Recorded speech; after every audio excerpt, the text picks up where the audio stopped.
No, I didn't get the message that we were supposed to film today. Why? Who did you talk to? Oh, really now? Oh. Welcome to another South Central Regional Library video.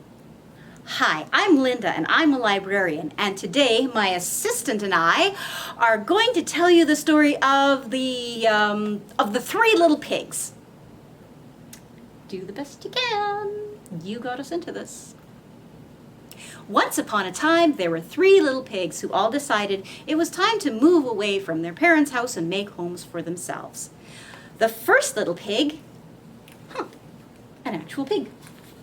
The first little pig decided that he was going to use the best building material he could think of. Chocolate chip cookies. So he baked cookies and he baked cookies and he baked cookies and he glued them all together with royal icing and he made himself a house. And then he moved into the house and started to live happily ever after. But along came the big bad sheep, or wolf in sheep's clothing, or is that a sheep in wolf's clothing, or a...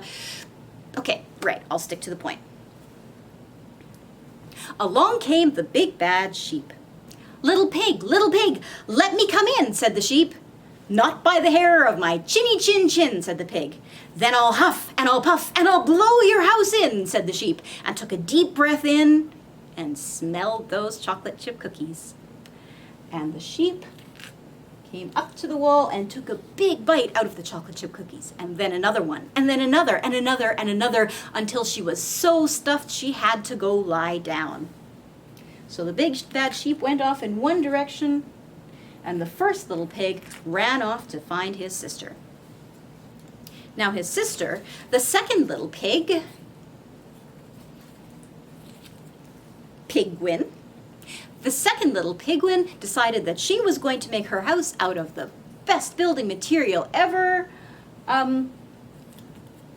beehives. So she gathered up a whole bunch of beehives and set up her house, and she and her brother, the first little pig, moved in and started living happily ever after. But then along came the big bad sheep, who said, little pig, let me come in. Not by the hair of my chinny chin chin, said the second little pigwin. Then I'll huff and I'll puff and I'll blow your house in, said the big bad sheep, and took a deep breath and blew against the beehives, and all of the bees came rushing out and chased the sheep away. The first little pig and the second little pig ran away in the other direction to find their sister.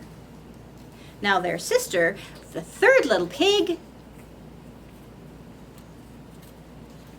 frog, pig, they both end in G. Now the third little pig decided that she was going to build her house out of the best building material ever. A castle that was already built. No extra building required, ready to move in. So the third little pig moved in along with her brother and sister, the first and second little pig, and they started to live happily ever after. But then along came the big bad sheep. Little pig, let me come in. Not by the hair of my chinny chin chin, said the three little pigs. Well, then I'll huff and I'll puff and I'll blow. Wait a second, said the third little pig. There's a soup and pie supper down the road if you're so hungry. There's no need to eat us pigs. Eat you? Who said anything about eating you? Did I say anything about eating pigs? Said the big bad sheep. No, I came over. I said, let me in. I wanted to buy some of your dad's best homemade butter brickle ice cream. It's amazing. I wanted some for my party next week, and you were just rude about it. The pigs poked their heads out the window. You were rude first, said the first little pig. Yeah, we have ice cream, said the third little pig. We can make a deal if you want. So the three little pigs and the big bad sheep, who really wasn't so big and bad after all, sat down and made a deal so that the sheep could have homemade butter brickle ice cream at her party the next week. And that's the end of the story. Thank you for joining us for this South Central Regional Library video. See you in the next one. The one thing I don't understand is why they always start filming when they can see we're not ready yet.